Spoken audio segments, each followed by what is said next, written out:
Hello दोस्तों, जियो गुरुजी classes में आपका स्वागत है। मैं रोहित शर्मा, सब्जेक्ट अपना ज्योग्राफी। देखिए आज टॉपिक अपने पास में है रेशेदार फसलें। और रेशेदार फसलें कौन कौन सी होती है हमारी बुक के अंदर है। पहला कपास और दूसरा है जूट। ठीक है, तो टॉपिक अपन आज डालेंगे क्या, रेशेदार फसलें। ठीक है, दो रेशेदार फसलें हैं अपने पास में, एक कपास और दूसरे नंबर का जो बिंदु आता है वो अपना आता है जूट। ठीक है, ये दो तरह की रेशेदार फसलें होती है। और आपको मैं बता दूं कि रेशेदार फसलें जो होती है ये हमें क्या फायदा होता है इससे। इससे हमें कपड़ा, बोरा या थैला, ठीक है, ऐसी वस्तु बनाने में इनका उपयोग होता है। इसके अलावा कई सजावटी सामग्री के अंदर इनका उपयोग किया जाता है। तो सबसे पहली चीज तो मैं इसको मेंशन कर देता हूं कि ये काम किस आता है, किस काम में आता है। यह फसल बोरा, थैला व सजावटी सामग्री में उपयोगी है। ठीक है, ये दोनों ही जो कह सकते हैं कि फसल है, और एक कपड़ा भी इसमें जोड़ेंगे अपन। कपड़ा, जो भी हमारे कपड़े बनते हैं वो कपास से तैयार होते हैं। कपास को एक तरीके से उसकी जो रुई होती है उसको काट कर, उसको साफ करके, उसको धागे के अंदर परिवर्तित करके और कपड़े के लिए रेशा तैयार करते हैं। बोरा और थैला और सजावटी जितनी भी सामग्री होती है उसमें इसका उपयोग करते हैं। ठीक है, अब देखिए भारत के अंदर ये दोनों प्रमुख फसलें हैं, कपास और जूट। ये दोनों ही भारत की प्रमुख फसलें हैं। सबसे पहले आज हम बात करेंगे कपास की। ठीक है, टॉपिक अपन डालते हैं सबसे पहले कौन सा, कपास। देखिए कपास महत्वपूर्ण है और एग्जाम में आने लायक क्वेश्चन है। कपास के बारे में बात करते हैं। देखिए भारत के अंदर अगर मैं कपास की बात करूं तो 47%, मतलब देश के समस्त बोए गए क्षेत्र का लगभग 47% क्षेत्र पर कपास बोया जाता है। तो अपना पहला टॉपिक आता है अपना, क्या लिखेंगे अपन, देश के कुल बोए गए क्षेत्र का लगभग 47% भाग पर कपास की कृषि की जाती है। तो ये तो पहला बिंदु हुआ। ठीक है, कि हमारे देश के अंदर 47% भाग पर कपास का उत्पादन किया जाता है। भारत जो है वो कपास के उत्पादन में विश्व में चीन के बाद में दूसरा स्थान आता है। ठीक है, भारत कपास उत्पादन में चीन के बाद दूसरा स्थान रखता है। ठीक है, दूसरे नंबर पे हमारा भारत का ही नाम आता है, पहले स्थान पे चीन, तो दूसरे स्थान पे हमारे भारत का नाम। ठीक है, आगे देखिए कपास जो है ये मुख्यतः अगर हम देखें तो कपास की 3 प्रमुख क्षेत्र है।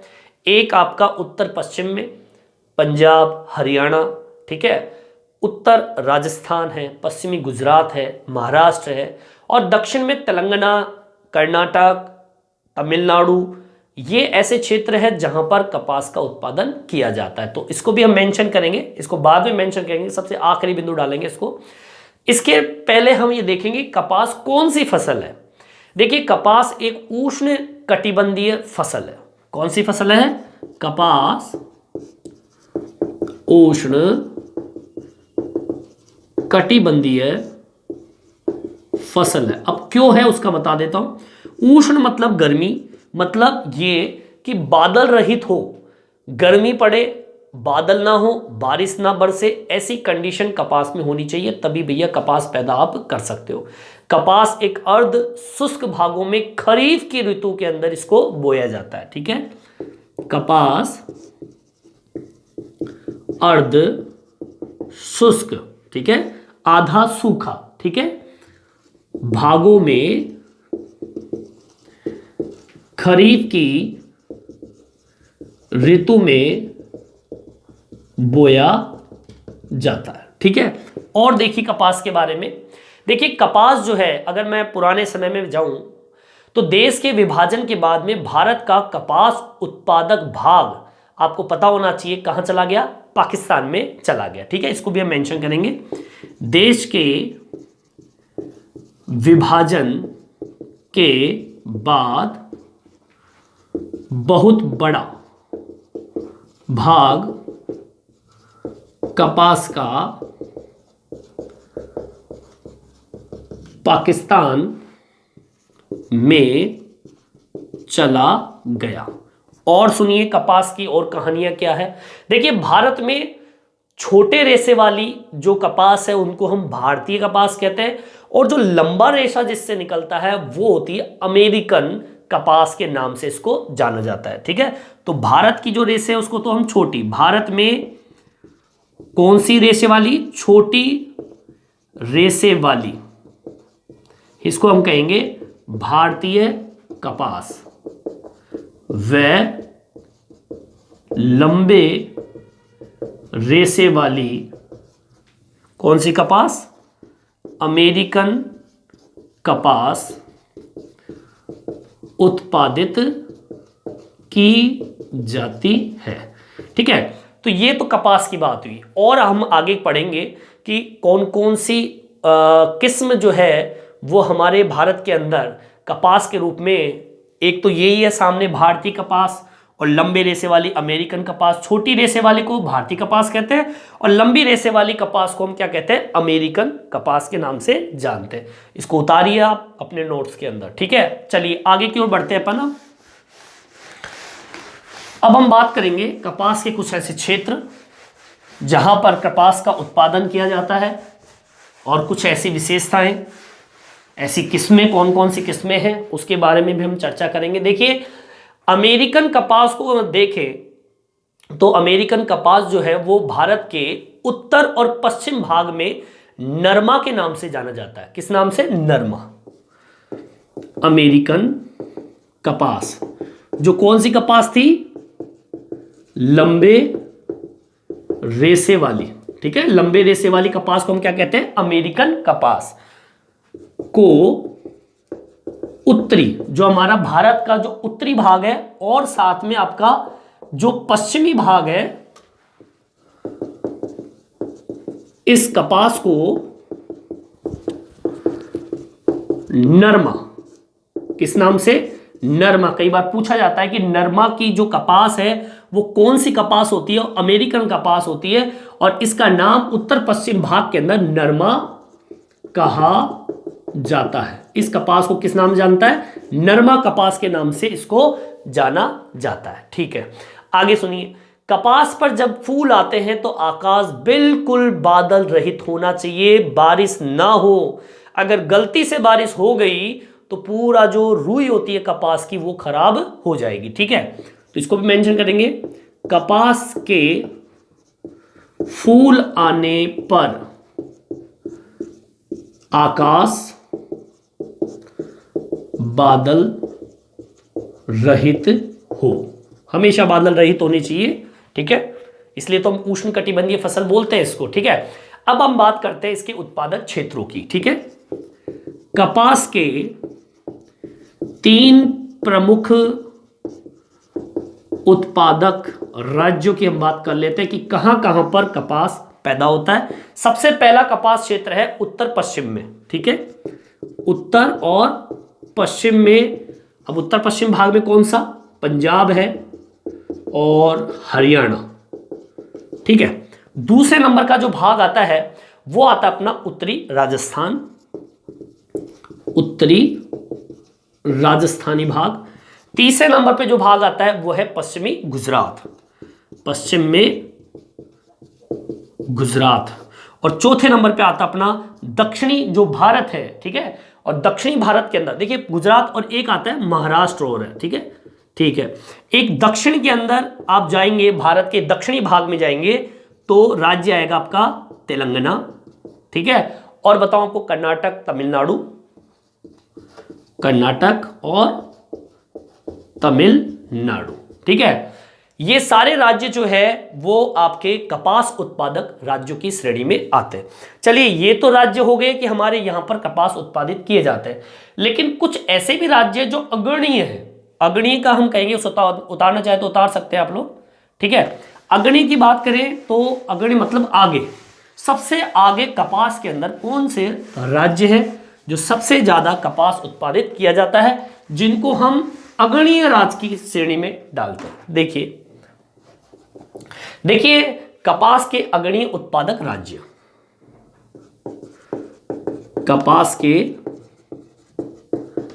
अग्रणीय उत्पादक राज्य, इसकी हम बात करते हैं। वो कौन कौन से राज्य जो अग्रणीय है, जैसे कि गुजरात, सबसे पहले हम डालेंगे गुजरात, फिर डालेंगे महाराष्ट्र, ठीक है, जो सबसे ज्यादा कपास उत्पादित करता है, फिर डालेंगे अपन तेलंगाना, ठीक है, और आंध्र प्रदेश, पंजाब, हरियाणा, आंध्र प्रदेश, पंजाब और आपका होगा हरियाणा, ठीक है। ये ऐसे राज्य है जहां पर इनको अग्रणीय कपास की श्रेणी में रखा गया है, जो सबसे ज्यादा कपास उत्पादित करता है। देश के अगर मैं उत्तर पश्चिम में बात करूं, जहां पे सिंचाई की सुविधा उपलब्ध है, वहां पर कपास जो है वो प्रति हेक्टर उत्पादन सर्वाधिक होता है, जहां पर सिंचाई व्यवस्था है। देश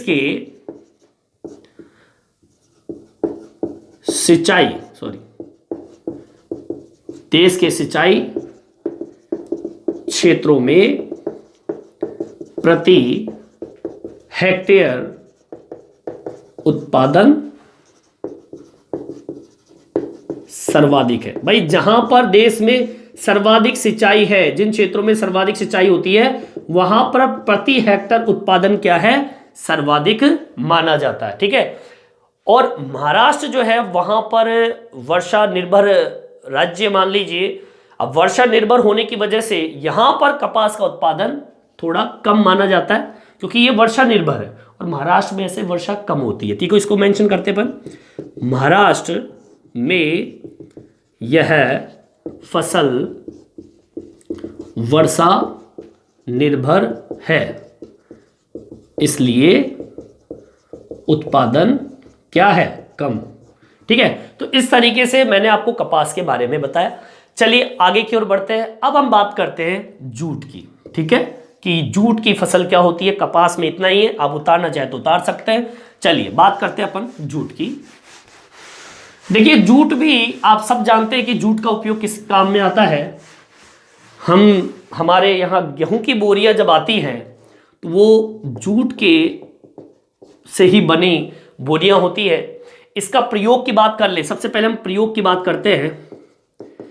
इस फसल का प्रयोग या उपयोग बोरा, थैला व सजावटी सामग्री में किया जाता है। ये इसका पहला उपयोग। दूसरा देखिए, अब होता कहां पर ये कपास आपका, ये होता है पश्चिमी बंगाल और पूर्वी भागों में। यह फसल पश्चिमी बंगाल व पूर्वी भागों में। आपको बता दूं, जब हमारा भारत का विभाजन हुआ, भारत का जब विभाजन हुआ था तो जो आपका पूर्वी पाकिस्तान है, पूर्वी पाकिस्तान जो आज किस नाम जाना जाता है, बांग्लादेश के नाम से जाना जाता है, ठीक है, बांग्लादेश के नाम से इसको जानते हैं। वहां यह कपास क्षेत्र चला गया। मतलब जब भारत का विभाजन हुआ था तब पूर्वी पाकिस्तान के रूप में पाकिस्तान अलग हो गया था, फिर बाद में वो बांग्लादेश के नाम से जाना जाता है। ये कपास उत्पादक क्षेत्र, ये बहुत बड़ा कपास उत्पादक क्षेत्र था जो कि पाकिस्तान में चला गया, जो कि पूर्वी पाकिस्तान आज बांग्लादेश के नाम से जानते हैं। देखिए भारत का विश्व में लगभग 60% जूट का उत्पादन होता है भारत के अंदर, ठीक है। विश्व की बात करें, भारत का विश्व में 60% जूट का उत्पादन होता है। ये बहुत बड़ी बात है, 60% बहुत ज्यादा होता है। और देखिए पश्चिमी बंगाल देश के उत्पादन का 3/4 भाग, पश्चिमी बंगाल, अकेला पश्चिमी बंगाल 3/4 भाग उत्पादित करता है। किसको? जूट को। ठीक है, इसको मेंशन करेंगे। पश्चिमी बंगाल भारत का 3/4 भाग जूट पैदा करता है। ठीक है, और देखिए अगर मैं बात करूं बिहार और असम की, ये भी जूट उत्पादक क्षेत्र है। बिहार व असम भी जूट उत्पादक क्षेत्र है। इधर से पश्चिम बंगाल, इधर से बिहार, इधर से असम, ये तीनों राज्य ही कौन से भाग हो गए? पूर्वी भाग है। भारत का कौन सा भाग है? पूर्वी भाग। आगे बात समझ में? ये देखिए यह फसल पश्चिम बंगाल व पूर्वी भाग, तो ये सारे राज्य आपके पूर्वी भाग है। मतलब भारत के मैप में, ये जो भारत का मैप है, इस भारत के मैप में जो इधर वाला जो भाग जाता है, इधर वाला, इस भाग के अंदर सर्वाधिक जूट का उत्पादन किया जाता है। ठीक है, अगर मैं बात करूं देश की अंदर, पूरे देश की बात करूं, तो देश के कुल बोए गए क्षेत्र का लगभग 0.5% भाग पर इस फसल को बोया जाता है। इसको भी आप मेंशन कर लीजिए। ठीक है, ये आखिरी लाइन आपकी। क्या डालेंगे अपन? देश के कुल बोए गए क्षेत्र का लगभग 0.5% भाग पर जूट की कृषि करते हैं। ठीक है, तो ये हमारा जूट का फसल हुआ। ठीक है, इस वीडियो में इतना ही। ये वीडियो आपको कैसा लगा? ठीक है, मेरे कमेंट बॉक्स में डाल के जरूर बताएं। जिस प्रकार से आज हमने कपास और जूट के बारे में पढ़ा, विस्तृत वर्णन है, किसी तरीके की प्रॉब्लम नहीं होगी आपको इसको समझने में। आप नोट्स बना के इसको टॉपिक बाय टॉपिक एक एक लाइन आप लिख सकते हो। ठीक है, तो इस वीडियो में इतना ही। ये वीडियो आपको कैसा लगा मेरे कमेंट्स बॉक्स में डाल के जरूर बताएं, और मेरे इस चैनल को सब्सक्राइब करना ना भूलें, जिससे कि मैं अगले नेक्स्ट वीडियो आप तक पहुंचा सकूं। ठीक है, इस वीडियो में इतना ही। धन्यवाद।